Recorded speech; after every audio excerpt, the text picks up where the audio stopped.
22-point advantage over Charles Leclerc, and that means he needs to win. That's the first thing he needs to do. If he's going to be champion at the end of this weekend, he needs to win. He has to hope Leclerc finishes 8th or below, and that Perez finishes off the podium. If that happens, he will be a world champion again this weekend. There's plenty to play for in the Constructors' Championship, though, even though it looks like it's another walk-away victory for Red Bull, although their first championship, right, a Constructors' Championship for a long time. But they are currently on 545 points. 406 points for Ferrari, and then 371 points for Mercedes. So they are catching a good weekend here. Could see them close that gap even more. 125 at the moment for Alpine and 107 for McLaren. And talking about McLaren, Mark Priestley, former McLaren mechanic, they've bought big upgrades here for Lando Norris. And this is very much a learning weekend for them, even though we're in quite a tense point of this championship. Yeah, that's right. They've got significant upgrade package, but it is only on the one car at this point. They've only managed to manufacture enough components to have one car kitted out, plus, of course, some spares in case of any damage over the weekend. They didn't have enough for the full package to be brought to both cars. So Daniel Ricciardo will get it perhaps at the next Grand Prix in Japan. But yeah, at this stage, it's kind of encouraging in that they are still developing to that level. We know that many of the regulations for next year stay stable, and that will mean that a lot of the learning that's done this year with these new cars for 2022 will carry over. So that's an encouragement. But McLaren have been a little bit hit and miss over the course of the season with their upgrades. Some have worked, some just haven't worked quite as they expect. So what they need and what they're not going to get during this session right now is to be out on track, learning as much as they can about it. Charles Leclerc just walking from the pit wall across the pit lane into his garage, his overalls slung loosely around his waist as he goes to the back. Just behind, has a little look at his helmets which are over there. He's got both helmets this weekend. He's got his normal one, which is the sort of red Ferrari colours, and then a golden one which really sparkles in the spotlights dotted around this fabulous Singapore circuit. And then he pops out to the back. So Mark Priestley, Jack Nicholls, the rain coming down heavier once again. The squeegee man's work, whilst diligent, reap no rewards, I would suggest. And I hand over to you. No cars going around on track for a while. I'll go and see who I can find, shall I? Yeah, cool. Daniel Eckersley says it's Singaporeing it down on hashtag BBC F1, which is highly amusing, Eckersley. And no cars on track at the moment. Yesterday's session finished with Sainz quickest and Leclerc second. Ferrari 1-2, but it was one of those days where no one really had a good run at it. Ferrari had troubles with Leclerc in the early stages of free practice one, had all right pace with Leclerc, but he never improved on his soft tyres. George Russell and Lewis Hamilton both saying it was a tricky day for them in the Mercedes, and that they were always going to struggle with the bumps, but it doesn't actually seem too bad for them. Max Verstappen and Red Bull look a little bit adrift at the moment as well. So it's a really, really interesting scenario that we've got. And to be honest, I haven't actually looked at the forecast for qualifying a little later. I'll do that in a moment while Mark's answering my question. But it's actually quite interesting that this was a huge session for a lot of teams today, free practice today. Obviously, it's always pretty important, but so many teams were a bit lost that this was vital, this running. Yeah, absolutely right. Because it was so confusing yesterday, because there were so many issues for various people and people going out at different times, we didn't get a very clear picture. The teams, of course, will have a clearer picture than we have. So, Red Bull will know where their strengths and weaknesses are. They'll know how much potential time they have in their car, even if we didn't see it in the final timesheets. But they needed to be out on circuit today to validate the changes and the updates, the tweaks to things like setup and all the systems on board the car. They need that validating. The only real way you validate that is by putting a car on track and doing laps, and that is something they're not getting the chance to do right now. Hashtag BBC F1 on the Twitter, f1@bbc.co.uk on email if you want to get in touch. I'll sync up for you anyway. I don't really know why, but it just feels like I should. 56 minutes and 0 seconds on the clock, 59, 58, 57, 56. And that McLaren we were talking about it a moment ago, they brought this upgrade, but they were quite slow yesterday and sort of admitted that they were quite slow. Ricciardo said, we are quite slow, pretty much words to that exact effect. And Norris admitted they were going to have to find a lot if they wanted to get into Q3, more than they perhaps normally would have to find. Yeah, that's right. It's sometimes you bring a big upgrade package to a car like that, and it just works. You know, you see an immediate transformation. That's of course the sort of holy grail. That's what everyone's desperate to find. But actually, in reality, it doesn't normally happen that way. Normally, what you find is, hopefully, it's an improvement, of course, but it's often quite small in the beginning, and then it's about tweaking either the driver's driving style or some of the sort of adjustable setup tweaks on the car to maximize the package that you've brought. So it may well be that there's still much room for improvement in that new package, and it may well deliver an overall upgrade, but we certainly haven't seen it yet. And this is a very specific type of circuit. It's a very slow circuit, lots of big braking zones, traction zones, nothing really in the way of high-speed corners, very high downforce, and that will suit certain teams clearly, and it won't suit others. So yeah, a lot of work to do still at McLaren if they're going to rescue anything out of this weekend.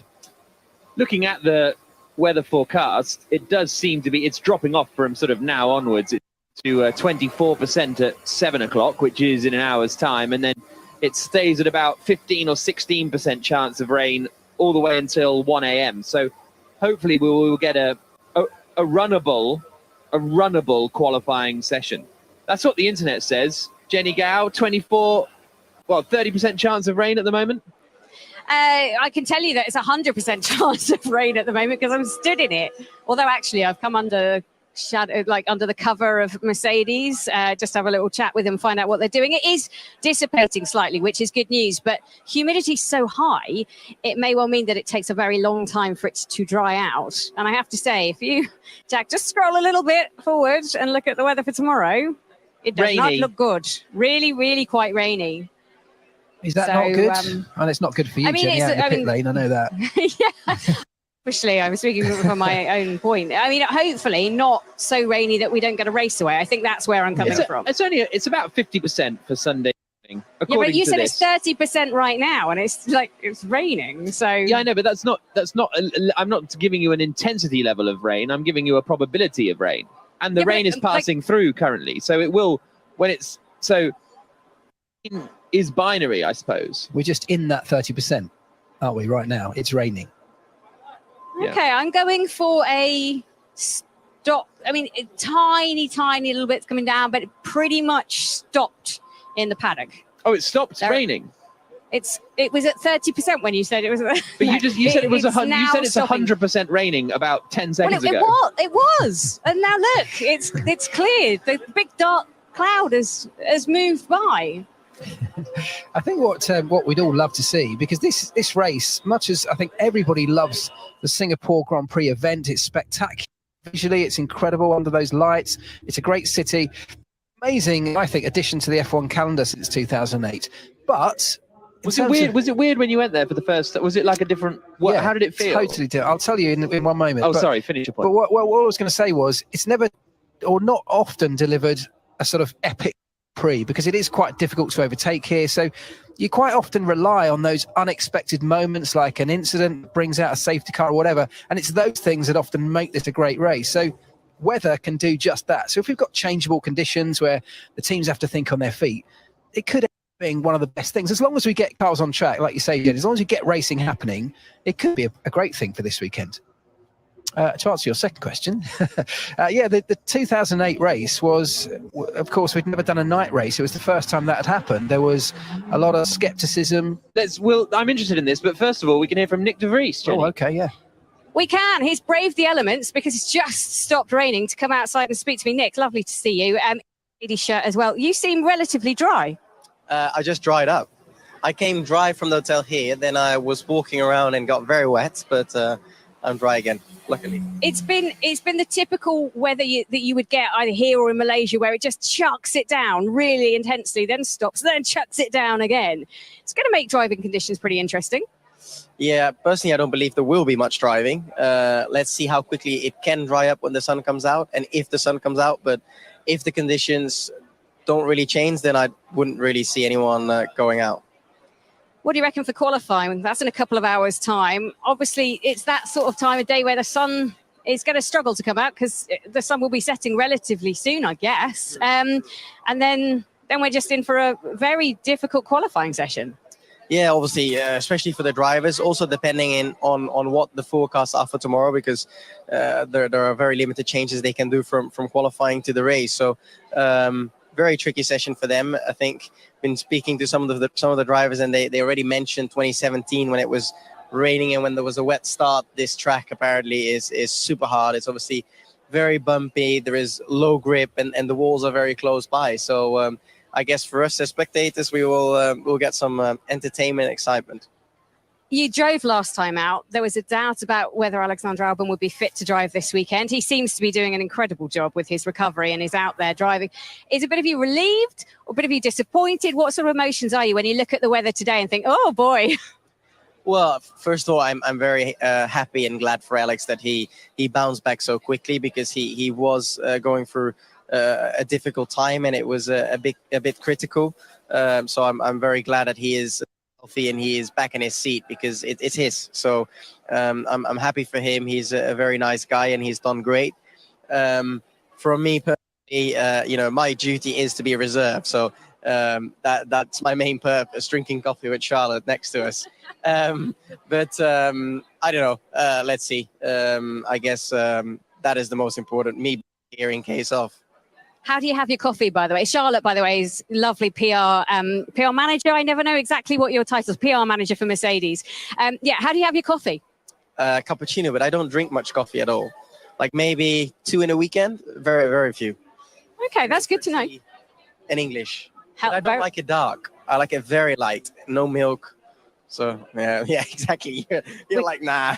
No, I only drink green tea and I don't even go for coffee. So, okay.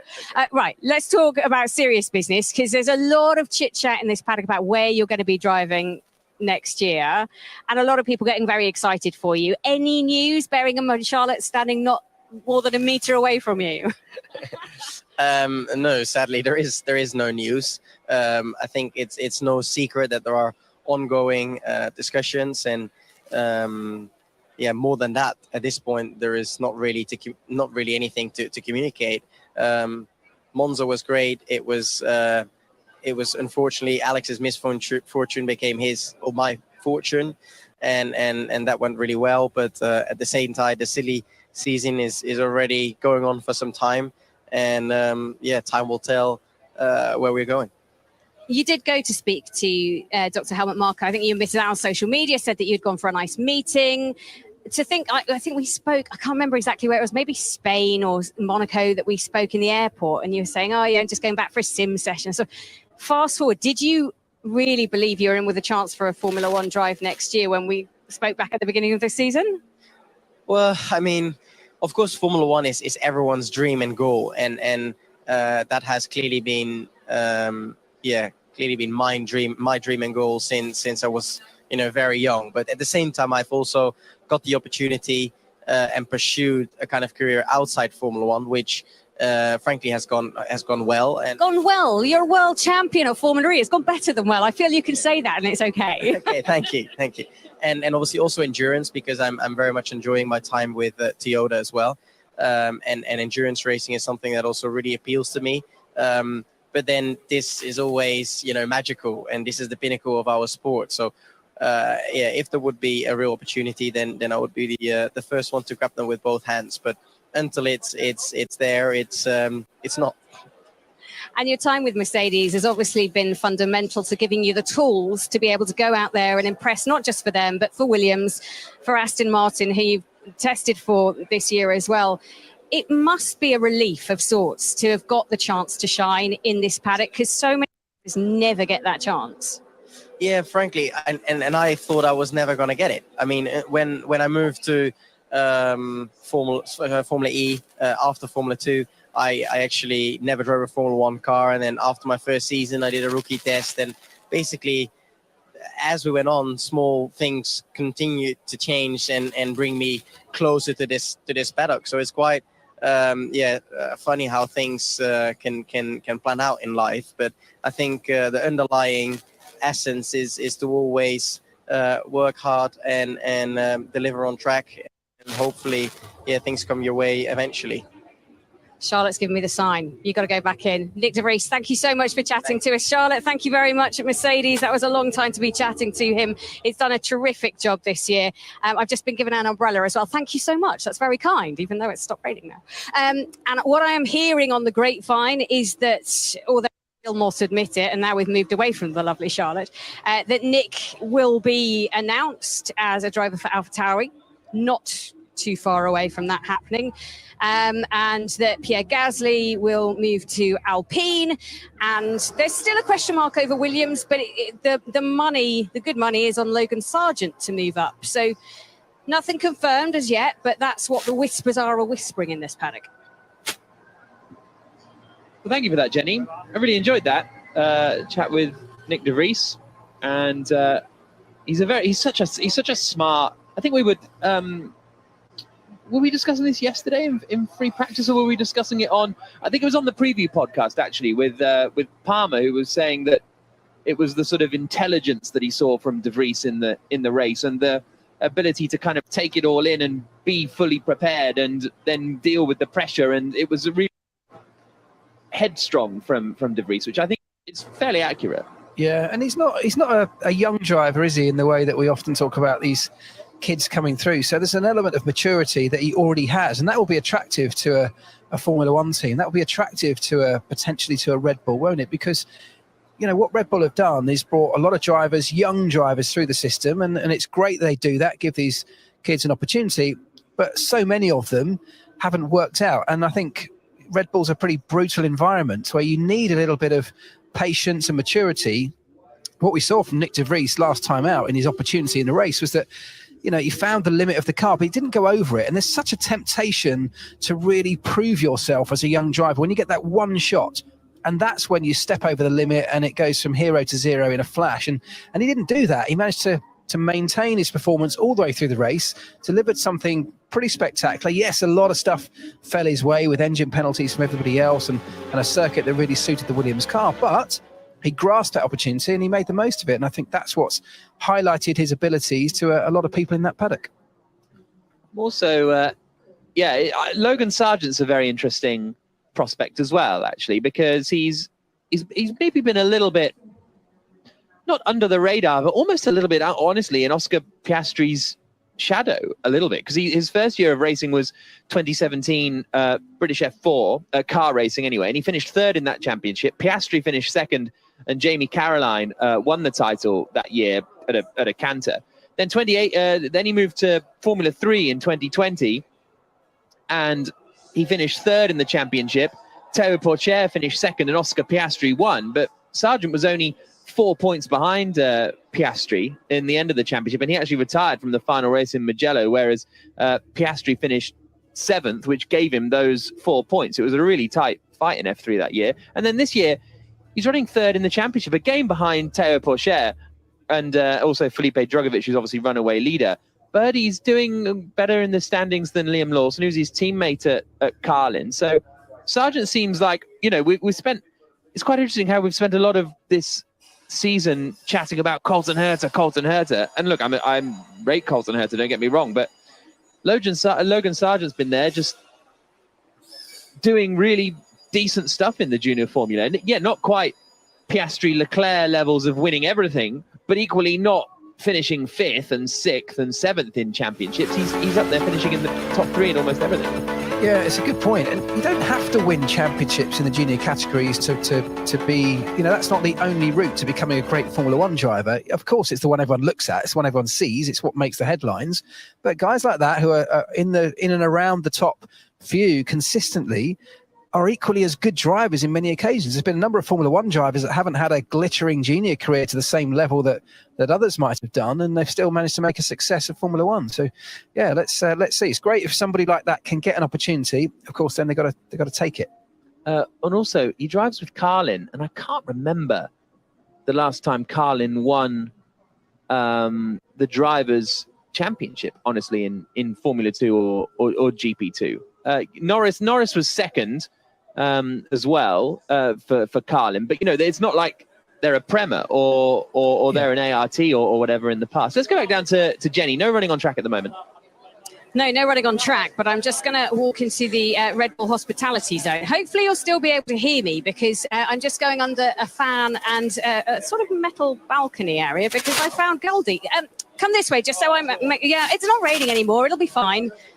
So look, I've got a big jacket on. You have a white T-shirt. This is better for me, maybe. Goldie, Jay, producer, multi-talented. What are you doing? What are you saying here? Because I live in Phuket with the family. Yeah, that's what we do. Sounds amazing. It's like going to Blackpool for us, but it's not quite Blackpool weather. Well, it might be Blackpool weather actually. Yeah, it is Blackpool weather. Yeah. We're here. Obviously, I've been with Red Bull from the beginning. You know, when people said, "Oh, it's a fizzy drinks company," and all laughed. They ain't laughing now, though, are they? No, and it's been quite a journey for them, and it's got to them to this point where it looks like they're going to go back to winning ways and win a constructors championship. It's a massive achievement for them. Yeah, it's huge. I mean, you've got to think rebuild, and you've got to think about the brains behind it as a team as well. Do you know what I love about Red Bull? It's just that rough edge. They're just not. It's just a rough edge, man. They're just rough. And you know, Adrian is a genius. Is and Horner. The whole team are amazing. And I've just always been a big fan of that. You know, the underdog, really. You know, and that's kind of what we are, drum and bass, bit of the underdog. And all the boys in the garage, they're all such a great team. I mean, most teams have great camaraderie, right? But it's where you've come up in it. And I've always had a great time with them, and I've always been good to me, and it's always been a really good buzz. And even when losing, you know what I mean, for a while, and that's that really bad streak, that's when they dig the heels in, mate. And I think this year's been, the last couple of years have been amazing. So, yeah, it's good. What do you make of Max Verstappen then? I mean, he won the title last year. Looks like he could wrap it up this year. Rude boy. It's just a rude boy. I'm telling you, he's a rude boy. Like, I love Hamilton. I love what he's done and what he's achieved. But I love Max. Has got that little. He's just rough, man. He's just, he don't business, and he's a very aggressive driver. And I think when the way that he came up in it was really, it was just, you're not going to last that long unless you change your ways. I mean, that could be said for a lot of us bad boys, right? But he's rude. I love him. Takes one to know one. That's all I'm going to say. And when it comes to this weather, if you live out here in Phuket, you must be a bit of a, used to these conditions. What are we going to get? You always get this in 15 minutes, 20 minutes. It will change in half an hour rapidly. But the two drivers out there today that are really brilliant at working coping with this is Hamilton and Verstappen. Verstappen all day long because they're good at this kind of weather. And it's, for me, it's not all my mates from England are sweating. We're used to this. We live in Phuket. It's easy. Do you know what I mean? Yeah. It's mild compared to what it's been. Mild, trust me. Are you managing to soak up a bit of the Singapore flair? Because they always put on such a party here. Are you going out and about and soaking it all up? Well, a lot of my friends on a lot of the bars here, all the Brimbles and all that. They've got a lot of stuff here. My mate Woody's out and about somewhere he couldn't come, but he's in England watching next to the TV going, come on, because he's just a freak of F1. I think Singapore as a city is so forward thinking as well. I mean, the architecture, the arts, they've really got it together. There's a lot of stuff here in Singapore. We've been coming for years, 15 years here. So I think it'll be a very big party if Red Bull pull this off tomorrow. Do you reckon he'll win it this weekend? Do you know what? I've got a really funny itch. I love that, Goldie. Thank you so much for your time. I'll let him go back and he can carry on having a nice time with his mates up there, having a drink and a relax, taking in the experience of Formula One again. Great stuff. What a couple of guests this has been. Who's next? That's going to be the question. 37 minutes on the clock. There are a few drivers putting helmets on now. Carlos Sainz is just putting his on at the back of the garage. He's all suited and booted and ready to go. So we might get some running before too long. So hopefully when you can hear some engines firing up and down the pit lane, although as Jenny alluded to earlier, you still got to fire them up every so often anyway. But before we got bogged down in Nick de Vries, you were about to tell us the first time you came to Singapore, 2008, that first Grand Prix, because I'm still interested in that. It was, I think people were sceptical because, of course, you talk about lighting a Grand Prix circuit. That's an absurd thing to try and go ahead and do. And the stats around what it cost and the light bulbs and all the things that were being rattled out at the time blew people away. But I've got to say, when we got there, it was incredible. It was an amazing experience, totally new, doing it at night under those lights. The cars looked great. The fans were just so into it. But also, there was this challenge of trying to stay on European time. There was this idea that because it was a night race, it was easier for us to still operate on a European time zone, because that meant that everything you normally do on a Grand Prix weekend is still the same. So you still go through the same procedures, the same processes, but that's harder to do than you think. Certainly back then, when hotels couldn't cater for you. So, you know, when you want to get up at lunchtime at 10 o'clock in the morning, the hotel cleaners whack vacuum cleaner against your hotel room door. A lot of it's happening. There's a lot of lights. The restaurants are closing at regular hours where you don't want to eat until 3 o'clock in the morning. So it was incredibly difficult to adapt to it. Things have got a lot easier now. Hotels now give the teams an entire floor of the hotel where they operate that floor on a different time zone to the rest of the hotel. And there's a lot of stuff like that now that makes it easier. But I think it's a wonderful addition to the calendar. I love it. I love the fact that it's so different. And yes, we've got other dusk into night races now. There's a lot of this racing under the floodlights, but this is the original, and I think it's perhaps one of the best. And then you get jet lag next week when you go to Japan. yeah. Yes, exactly. You can't beat jet lag. There's all this talk about how you get over jet lag, and there's things you can do to minimize it. You can't ever beat it. You just got to deal with it. I agree. 34 minutes and 40 seconds on the clock. Verstappen is now putting his helmet on and getting ready, hopefully for a little bit of running in this second hour. There you go. Pit lane will open. Oh, yeah. 6:30. Good spot. Excellent. So the pit lane will open in just under 5 minutes' time, and cars will be allowed out on track. Jenny? Yeah, just on that, apparently the trackside marshals are working as much as possible to remove the standing water that's out on track. That's why they've been able to open the pit lane. And just a note on all floors of hotels being nicely put by F1 teams so they don't get a knock on the door and their room offered to be cleaned.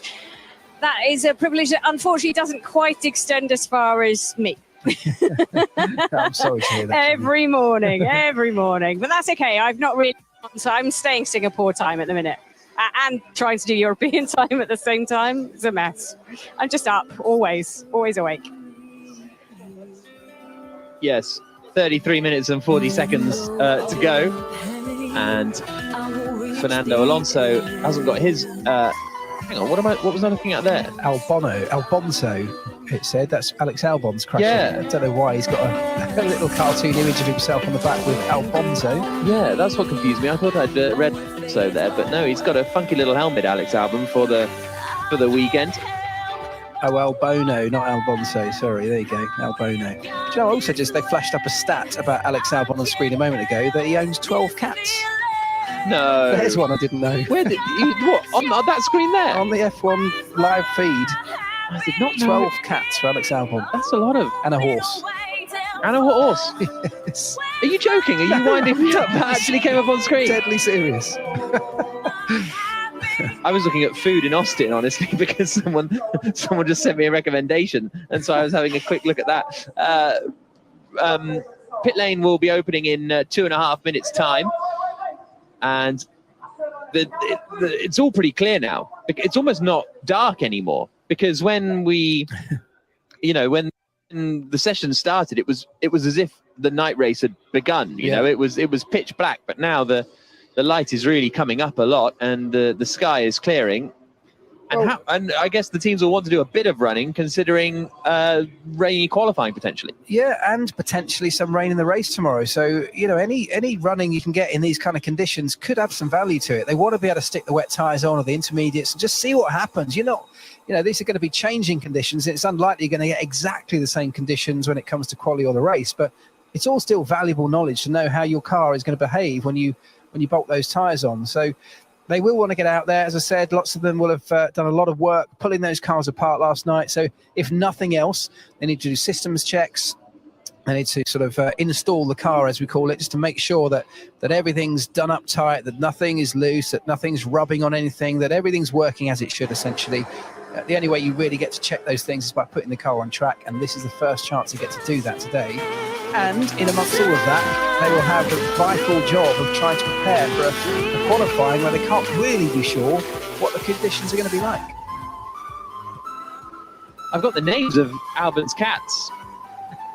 I mean, go on then. Tino, Goosey, Frookie, Sasha, Moo, Ducky, Tinky, Gucci, Looky, and Horsey. By the way, Tinky is the horse and Horsey is a cat. Has he named them after the Teletubbies? None of those. Oh, actually, Tinky. Yeah, Tinky by his first name. Yeah, Incredible. There you go. Mr. Winky to you and I. 42 seconds on the clock. We're talking about cooldown again, aren't we? And the cars will be heading out any moment now. Yeah, we'll see how what sort of run plans they decide to do, and whether they'll be going full wets or intermediates. Jenny. Oh, sorry. No, Jenny. Jenny. Come in, Jenny. Okay, thank you. I'm just having a quick look at what's going on in the pit lane at Mercedes. Lewis Hamilton not in the garage at the moment, but George Russell on the other side of the garage is, and he is in his car being belted up as we speak. So possible signs of life for your green pit lane at Mercedes. Yeah, pit lane goes green now. So there we go. Pit lane's open. Nobody yet emerging, but as Jenny said, everybody getting into the cars. And it's interesting, you see on the pictures the drivers getting in, and it's not just a straightforward process. They got wet shoes, don't forget, having been walking around between garage and paddock. They have to dry those shoes before they get into the car. So you've got somebody just literally towel drying the base of their shoes, or just putting a pair of dry boots on as they climb in. And that's because the very last one is a wet sole of a shoe onto the pedals of these cars, making it slippy when you're trying to put 100 bar of brake pressure through it going into a corner. Were you ever the shoe wiper, or were you? Never made it that far up the chain. Mate. Really? No. Who does the shoe wiping then? The trainer normally. Oh, the train. Oh, yeah. Okay. Yeah. Even the number one doesn't get to do the shoe wiping. No. That's a shame. So session is underway. I mean, it's been underway for 31 minutes, but the pit lane is open. Nobody has headed out on circuit just yet. But as we say, everybody's getting in, so I think they will be heading out. They'll probably go out on the full wets initially. Well, also really wants to be the first. I mean, at some point, someone's got to do it, but the first one is the one who gets to find out exactly what's around each corner, you know, how much standing water there might be. And, you know, I think even if just one or two cars have gone through, you just start to get a little bit of a dispersing of that water, and it just becomes a little bit easier for all the cars that follow. So we'll see who takes the leap first. At the moment, nobody. The quickest lap time from yesterday, for what it's worth, will be a 1 minute 42.5. So that'll give us a reference point to what sort of lap times they'll be doing. Probably in the 2 minutes or something. I would have thought in these wet conditions. The standing water has gone away fairly well from the looks of things. It was really deep at times around the safety car when that was out on circuit, but as Jenny said, the marshals around the track have been sweeping the water off, and it's just that who's going to go out first, Jenny? We've got a car going out. It is too far away for me to see. Is it Alpine? AlphaTauri. Oh, so close. Just quickly give you an update. Leclerc issues yesterday was the front ride height. It was set too high in the first practice session and took a long time for them to change it. That's why he's down on running. It's why he's already in the car and he's strapped in, looking like he's going to go soon. Verstappen, they made a front suspension change, which took a lot longer to do than they wanted to. So, and it was no better after they'd made the change as well. So they'll be keen to get out and get some info on whether it has worked or not. Roxy says Albon's got a whole Instagram account just for the pets, which I did not realise. Yeah, Jack is clearly not up on the Albon pets, the most important thing in F1 social media. Albon_pets on Instagram. Wow. Everyone's telling me I'm way behind the times. Well, I am as well then. I had no idea. Okay. This is commentary for the youth here on BBC F1. Pierre Gasly out on circuit then. He's coming up towards the Singapore sling. Bit of wheel spin. Full wets on the car.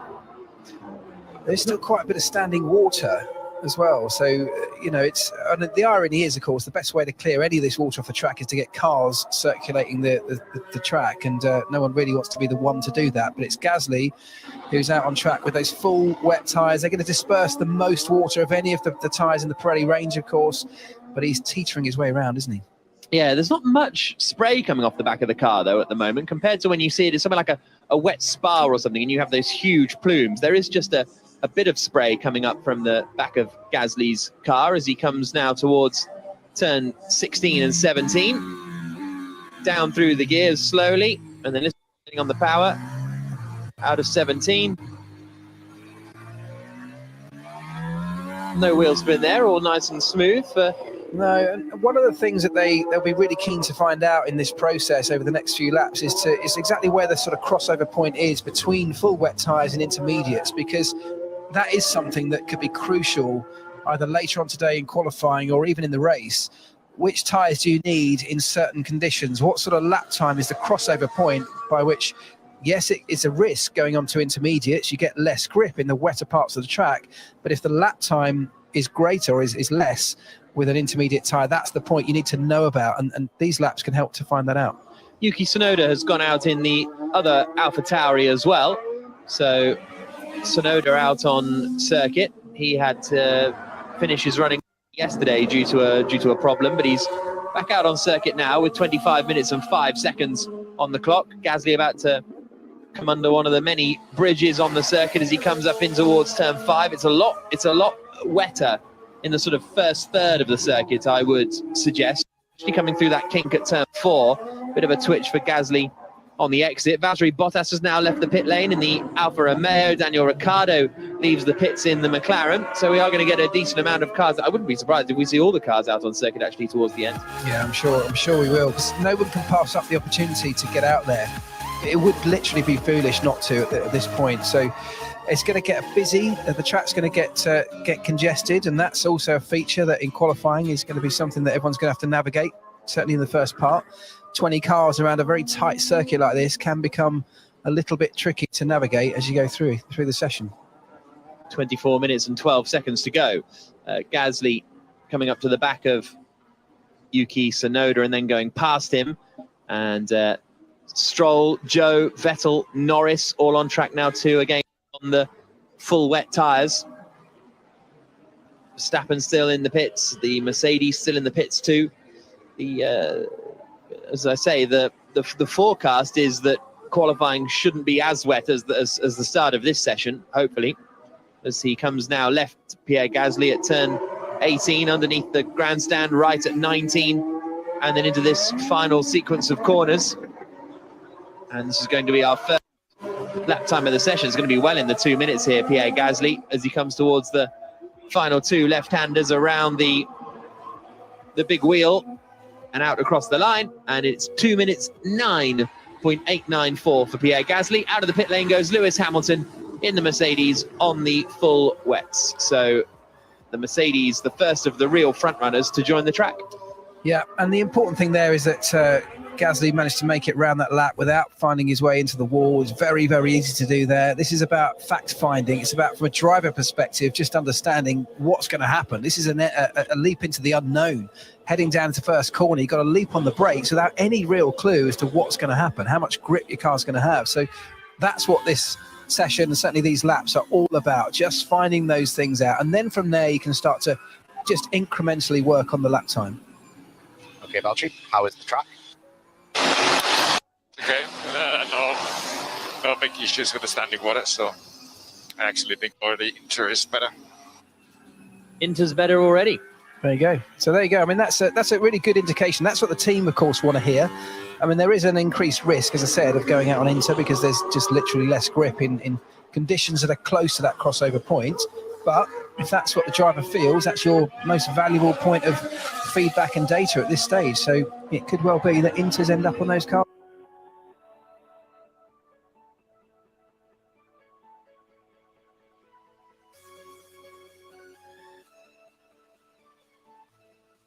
Okay, Valtteri, how is the track? Yeah, it's okay. No big issues with the standing water, so I actually... Those cars very quickly. We quite often see that, don't we, that the full wets don't get used particularly a lot. And, it's the sort of thing where you have to run them behind the safety car. And then we saw it in Monaco, didn't we, earlier this season, where you have to run full wets if the race starts behind the safety car. And there was that whole kerfuffle about when the teams were told that, and then having to get the wets from the garages and all of that kind of stuff. But then we had a lot of drivers opting to come in. I need to back out. I don't know what you guys want to do, but for me, it's almost should put the Inters. Copy. Happy to box for Inter, Pierre. We think other drivers doing the same. Track conditions. as Ricardo now makes his way around. So Sainz has left the pit lane. So it's the two Red Bulls of Verstappen and Perez, the two Alpines of Alonso and Ocon, and the Ferrari of Leclerc that are yet to leave. But Verstappen is making his way out on circuit now, and he'll be the first driver on the intermediate tyres. Here we go then. So that's a test. Max feeling brave enough and confident enough in his car. Didn't get a huge amount of running in FP2 yesterday, Max Verstappen, which is part of what led to that slightly confusing picture in terms of the final classification, because Charles Leclerc missed a whole bunch of running, Max Verstappen did. So they did their lap times on the soft tyres at completely different points in the session to others. And because this circuit has so much track evolution, that sort of skewed the order a little bit. So I suspect Max has a lot more performance in the car than we saw in terms of where he finished in the timesheets. But this is a whole different ball game altogether now. That track evolution almost goes back to square one, and we'll start afresh from here. Nice little slide from Daniel Ricciardo coming out of turn 19 through the final corner now and across the line, and he goes second quickest, a second slower than Pierre Gasly. Gasly's come back into the pits and gone straight out on a set of intermediates, so Gasly has pitted to change. Norris is going quicker than Gasly at the moment. As I say, Verstappen out on the intermediates. The other thing that they need to be wary of is they do only have a certain amount of intermediate tyres for the weekend, so you maybe don't want to completely burn up a set in FP3 if you think it's going to be wet for the rest of the weekend. Yeah, fair point. Of course, they didn't use any yesterday, so they should be okay. I mean, if it's a full wet weekend, that's more of an issue. But, yeah, that's true. It's Saturday, isn't it? Yeah, so hopefully they'll be okay with that. But it's all about finding out. It's fact-finding, data gathering. Let's just keep it out for a couple of laps. I think we'll be into this already. Yeah, that's the thought at the moment. It's just the standing water that's a limitation of potentially an inter. Yep, I agree. Doesn't hurt to stay out just for the confidence on the wets. Copy that. Comfortable or has a little bit less confidence, especially on a day like today when the track's so treacherous. So the driver has to be happy, tense, and in a good place mentally with the confidence he has in the car, and that's where you're going to get the biggest lap time from. Alex Albon must have been wheel spinning there for about 100 meters. You could hear it, the car struggling for grip as he straightened up out of the tight left-hander at turn 13. And again, some more wheels. We're on board with him now, so we'll probably hear a little bit more as he comes through the right, then of 16, left at 17. Well, that was sort of neat and tidy as he comes left now into 18 underneath the grandstand. Right at 19 on the power. Oh, there you go, a little bit. The best way to sort of equate it to people at home is if you've ever driven your road car in the snow or on an icy road, in an icy car park, that sort of thing, where the slightest touch on the throttle and you spin the wheels, that's what this is. It's not as slippery as ice, but of course the power relative to your road car is enormous. So a little tweak on the throttle gives you so much torque through the rear wheels, and it's so easy to spin the wheels up. And the moment you spin the wheels up, you're not driving forward and you start to lose performance. Yeah, it's a really good comparison, actually. Mick Schumacher is fourth quickest at the moment, but improving. Lando Norris has gone fastest on a 1:09.6, but Schumacher's going quicker than Norris at the moment. Sainz is too. Leclerc is now heading out on a set of intermediate tyres with 17 minutes 45 seconds left on the clock. Joins the circuit now, or joins the pit lane now. Does he make it all the way around? I think he did. He was quite close to clipping the wall, and then a mechanic was like, no, you're good. You can. I'm sorry for all the comms. You can close the tools. We can close the tools to start the laps. We can go up on defense. Okay, then after you let me drive, please. Copy. Keep tumbling, really, as Verstappen tries to get the power down coming out of turn 13. I think someone might have gone straight on at turn 13. They have. It was Nicholas Latifi. So Latifi went straight on after the Anderson Bridge and has now resumed on track with no damage to the car. Verstappen goes quicker than Sainz in the middle sector by about 0.8 of a second. So quick lapping coming here from Verstappen, as you might expect. And that is the sound you can hear now, the Honda engine in the Red Bull. It's almost terrifying to watch, isn't it? You feel the fear that the driver must fear. It's so bumpy, this circuit. And at the speeds they're going, and they are still going quickly with the grip levels they've got, those bumps so unsettle the car so much that you sort of feel they're always teetering on the brink of disaster. But here we go. Verstappen has kept it under control. He comes through the final corner now. Look at my steering wheel when I brake. My left hand goes to like 9 o'clock. It's not normal, guys. Yeah, I can't drive like this, guys. Just an update from yesterday. Martial time had bolognese in the end. Oh, I had a sleepless night wondering what he'd gone for. 16 minutes and 5 seconds on the clock. Albon goes up into 6th place, just getting a replay of what happened to Nicholas Latifi coming into turn 13, and he just locked the right front and couldn't get it unlocked and went straight on. Look at my steering wheel when I brake. My left hand goes to like 9 o'clock. It's not normal, guys. Yeah, I can't drive like this, guys. So Latifi's saying when he brakes, his left hand goes to 9 o'clock. It sounds quite a bizarre message, that. What he means because that's is, where your left hand would be at 9 o'clock. Yes, and so what he means is, yes. The Inter seems faster. Let me know when you're happy to fit Inters. Yeah, whenever you want. Okay, box for Inters. Box for Inters. Pit confirm and box. Let me know for flap and go.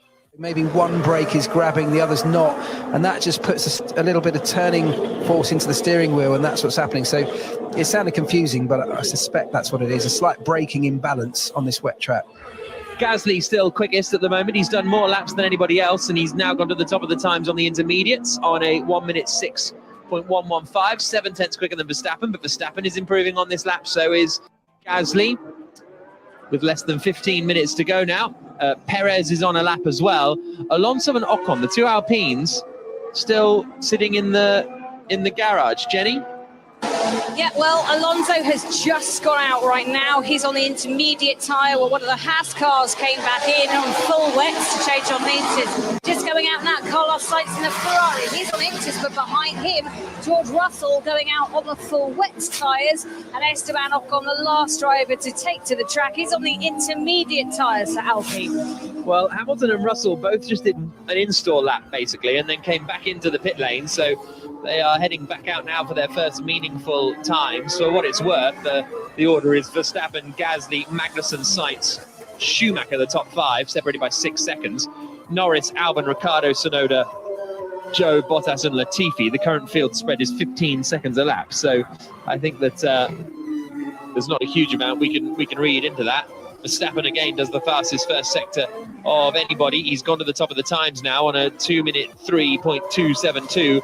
And what you do see here is that they just keep lapping. So the lap times keep falling quite quickly, as opposed to in a practice session where you do a lap and then you have to back off, cool down, recharge, and then go. You just keep pounding around here.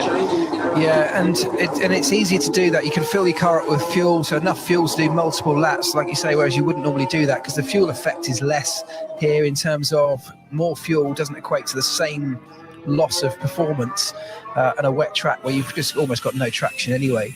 Interesting that George Russell has gone out at this stage on a set of wets. I mean, it's fair enough for an install lap, but when everyone else is now switching to inters and he's just leaving the pits on full wets, that seems like an odd one.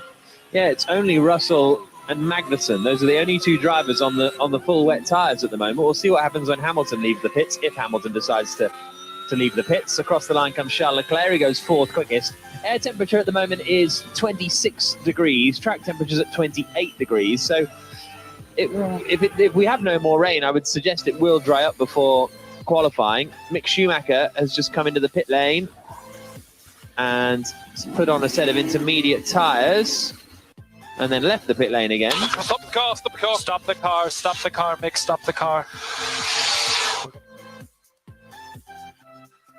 Stop the car, stop the car. Stop the car, stop the car, Mick, stop the car. We're going to come pull you back. I have to tighten the wheel, I think.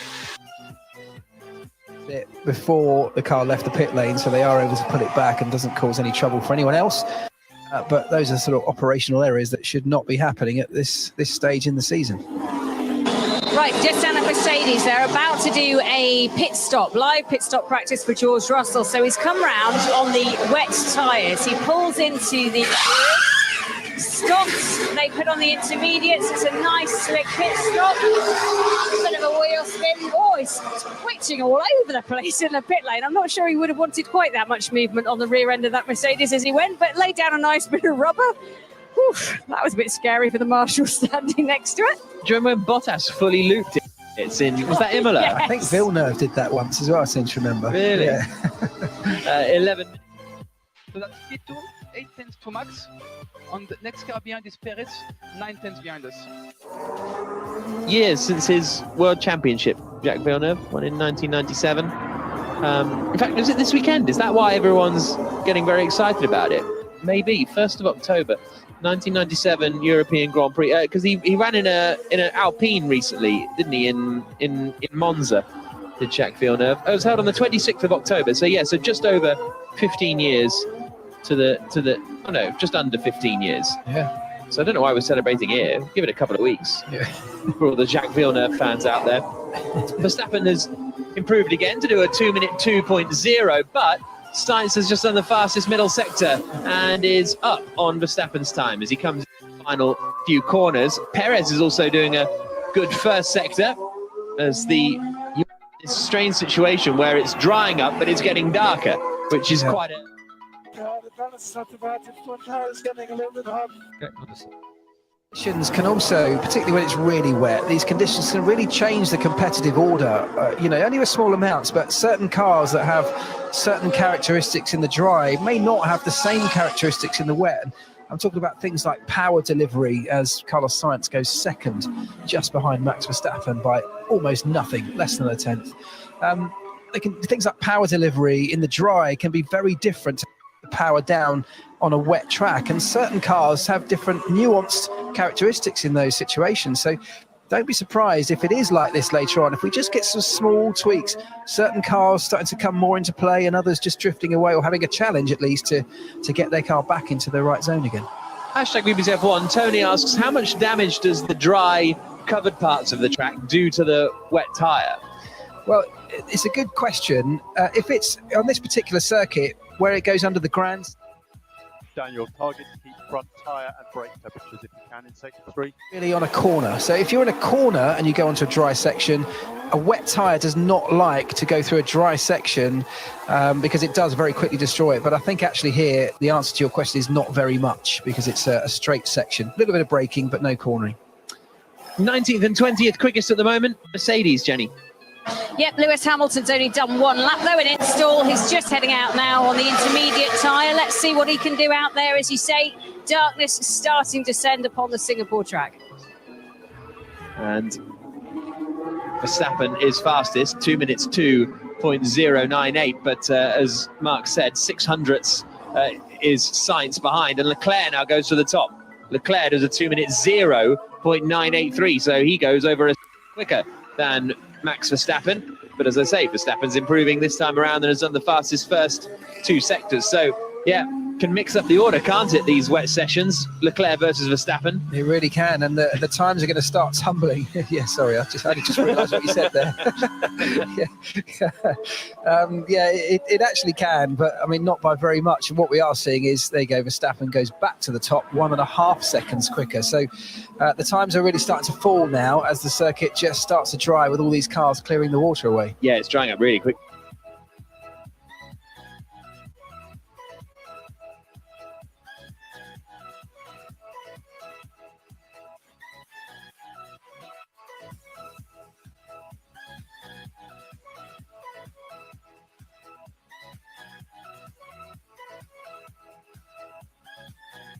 Around him as he comes under the grandstand now and then swings it right at turn 19. Verstappen and Leclerc both improving. Gasly gets back ahead of Alonso and back up into third place. Norris is running 6th at the moment with Ricciardo in 8th. Hamilton's on an outlap. He's not moving out of the way. Understood. Pulled back down to 16th and 17th, but they are improving their laps. Perez goes up into third position now in the Red Bull. So yeah, lap times continuing to tumble. 7 minutes and 5 seconds to go. Russell came across the line, went 15th fastest, 7 seconds off the pace, and that'll just be that sort of confidence in the circuit. Alex Albon has also locked up, gone straight on, and managed to get the car back around. Doing those spin turns is a little trickier, isn't it, in these conditions too? But that was at turn 16, I think, that Albon went off. Yeah, there's not a lot of room to do a sort of donut to get your car turned around, but he managed to do it nicely there with style. The intermediate tyres here are actually, they've got quite a bit of longevity, the intermediate tyres, in these kind of conditions. And over time, as we see a lot of cars doing a lot of laps, you do start to build the temperature in those tyres. And when you... How are the tyres? Yeah, they're getting better, but I just had this guy ahead. Yeah, Russell ahead doing 6.5. It's a grip. That's what you're seeing at the front end, particularly Max Verstappen and Charles Leclerc, as Leclerc now goes back to the top, fractionally in front of Max Verstappen. Those cars now generally building confidence because the tyres up to temperature. The track's getting quicker and quicker, but the drivers are starting to really get into their groove now. Well, that's something we saw in particular. I think it was, in particular, Austria 2020, I think, when we had a wet qualifying session. And in Q1, people would come in to put a new set of intermediate tyres on for the second run, but then just couldn't get any temperature in them. And it was those that had stayed out that actually went quicker. And so putting on new tyres was not the way to go. Yeah, yeah. Hamilton coming into the left-hander now at 13, and then out onto the back straight. We'll get his middle sector split compared to Leclerc. It's his first lap, isn't it, Hamilton? Yeah, first time lap. 4.8 seconds off Leclerc after 2/3 of the way around the lap. So Mercedes obviously not too concerned about getting too much running in. Russell goes up into 15th place. That's only his second timed lap of the session. But yeah, this is Hamilton's first lap incoming. So there you go. Yeah, we had Mercedes right at the very top of the timesheets. Today, at least at this point, struggling somewhat more so in these conditions. So that's the kind of thing I'm talking about. This is when you've got a car like Mercedes particularly, which seems to be so sort of finely balanced on the brink of performance and almost no performance, little changes like the grip level on the circuit and the tyre that your car's running on can make a massive difference to where you sit in the order. Hamilton across the line to go 19th fastest, about a second and a half slower than George Russell, but he'll do another lap now as he comes into turn 1, then right at turn 2, and then back again left at turn 3. Latifi was trying to set a lap time and then I think has made a mistake at turn 5. So another error for Latifi leaves him 13 seconds off the pace at the moment and 7 seconds off the pace of everybody else, but he'll get a lap time in sooner or later. And Yuki Tsunoda has had a bit of a slide, and then coming down into the Singapore sling. Here's his radio. What this guy's doing, honestly? Copy, Yuki. In a shocking turn of events, Yuki Tsunoda a bit angry on the radio. I think it's Hamilton in front that has sort of slowed him down a little bit, to be fair. It's just looking at Hamilton and George Russell, actually, for that matter. The Mercedes, massive lock-up for Latifi. Yeah, that was at turn 5, so that's what happened. He just locked up and just went ploughing straight on into the runoff area there. Yeah, the Mercedes has typically struggled with building tyre temperature on their car, haven't they? It's one of the sort of factors that they've struggled with. Yeah, traction uncertainty is a big issue. Key, but secondly, it's much harder to achieve on a wet track. It may well take them more laps than others to start building that temperature. And we see Russell has just jumped up to P10. That could be what we're seeing here: gradual building of tyre temperature that over a few laps will finally get them to where they need to be. Whereas on other cars, they have the ability, just through different suspension kinematics, the way the car moves, the way it throws its weight around, how much force it puts through each of those tyres and braking and cornering situations, they might build their tyre temperature quicker. So we see it play out after pit stops, something Mercedes has struggled with. We see it at the start of a race or a restart, and we might well be seeing it here as well. Hamilton goes into 6th. So he finds a bit more pace now, 2.3 seconds away from Charles Leclerc and Max Verstappen, who are continuing to trade fastest times on this lap as well. Leclerc might be able to find a little bit more gap. He's 200ths up on Verstappen on the previous lap, and now he's coming around to set another lap time, and it goes 1.1 seconds quicker than Verstappen, a 1 minute 57.782. Verstappen's improving, but at the moment not set to beat Leclerc. He's just coming into the final 2 corners now. This is the sound you can hear of him down into 4th gear, back on the power, out across the line, and he goes half a second slower than Charles Leclerc. So Leclerc a 57.7, Verstappen a 58.3, Perez 3rd, Sainz 4th, Alonso 5th. Verstappen sent it in really deep into the first corner, got a little bit wide and had a bit of a slide. Hamilton 6th, Gasly 7th, Magnussen 8th, Stroll 9th, Schumacher 10th, Norris 11th, Ocon 12th, Bottas 13th, Ricciardo 14th, Russell 15th. Russell still out on the full wet tyre. 16th for Zhou, 17th for Vettel, 18th Albon, 19th Tsunoda. Latifi has done a lap and got him into 20th place. Yeah, the rear feels pretty weak now. We have one more time available. With the way his session ended yesterday in the pits with reliability problems, because he was still kind of learning the circuit and getting used to it. And I'm not sure who else, because Latifi might have, and Zhou might have done it in Formula 2 in 2019. I can't remember if Formula 2 raced in Singapore in 2019. No, me neither.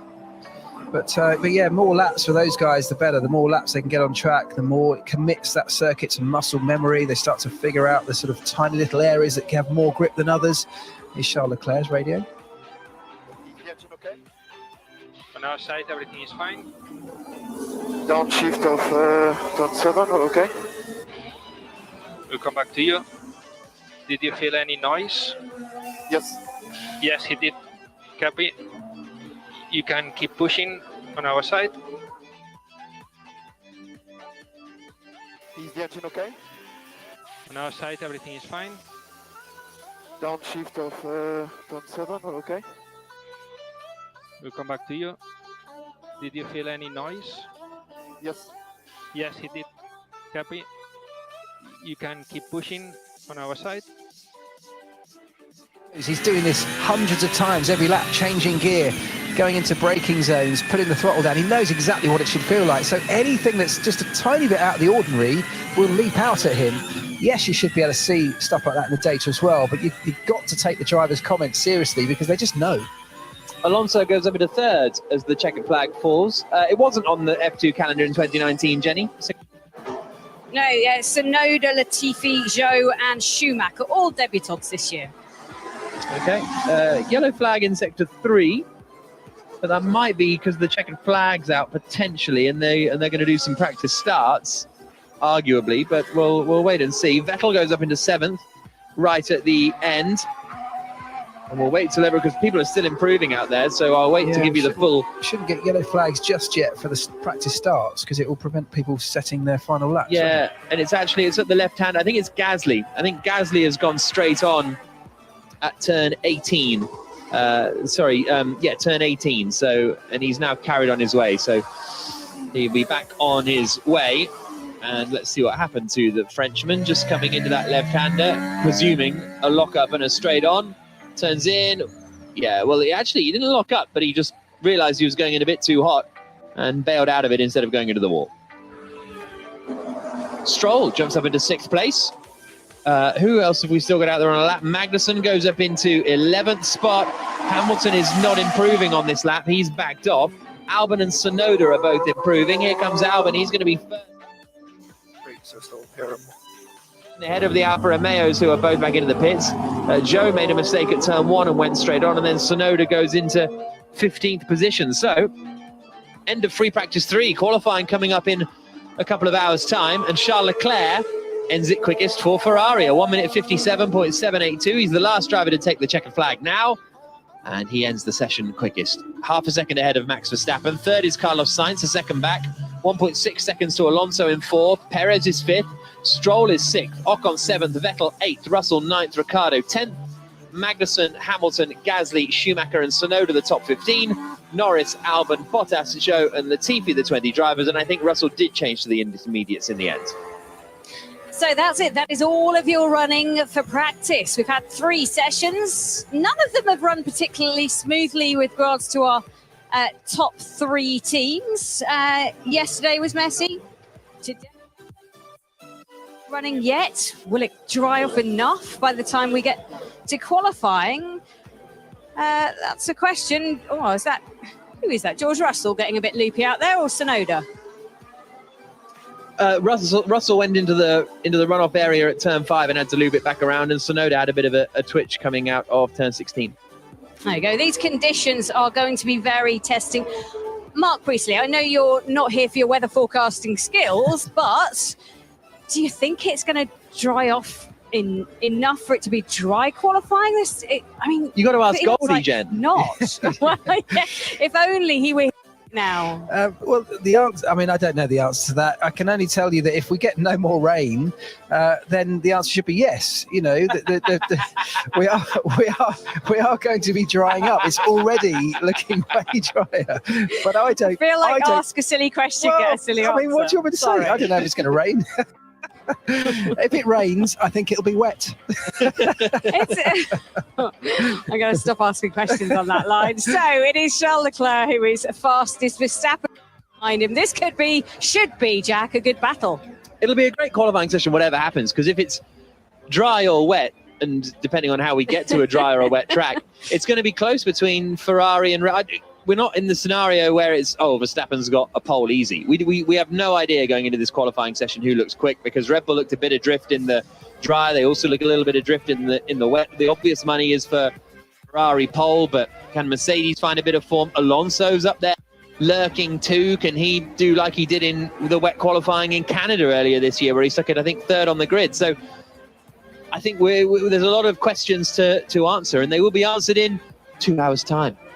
They certainly will be. Lovely. Teeing up for qualifying. Make sure you join us in a couple of hours' time as we see who will go fast.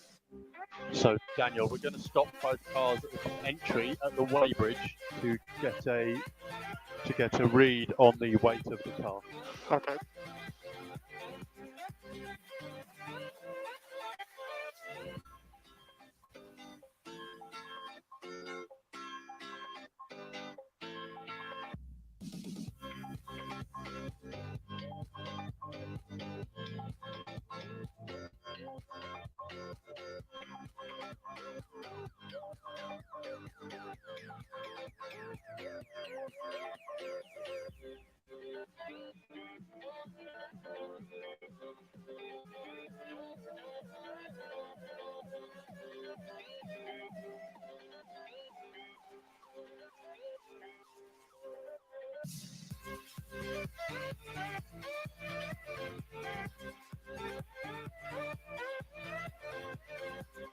Do you want me to jump out?